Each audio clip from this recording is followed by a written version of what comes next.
It's unclear if anything would have prevented what happened in Minnesota this weekend, but the safety and security of lawmakers has been and will continue to be a growing concern.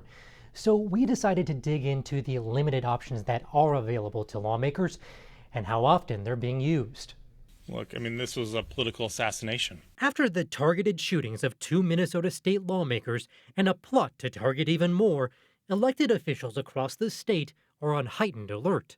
We want to reassure the public that there is increased security in place for elected officials and others who may be at risk. But at the Minnesota State Capitol, we did have a lot of threats this past year. Security has been a topic of concern for years.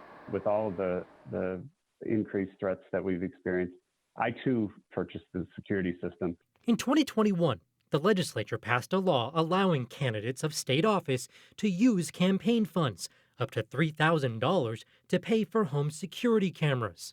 But the Fox 9 investigators reviewed campaign spending for every candidate since that law was passed and found just 13 candidates had used that funding to pay for home security cameras. They may feel that they need to spend every dollar of those campaign funds on, mailers or getting out there with their constituents and getting to know them. So in a way, I'm not surprised.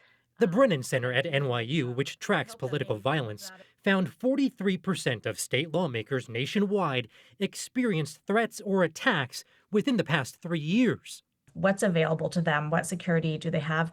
Were really inconsistent. It really depended on the state. And over the weekend following the shootings, the Minnesota Campaign Finance Board decided to remove the street addresses of lawmakers, campaign officials, and lobbyists from its public website. It can get a little complicated with lawmakers because in a lot of states, they need to disclose their address to make sure that they actually live in the district that they're seeking to represent if there's a residency requirement in that state.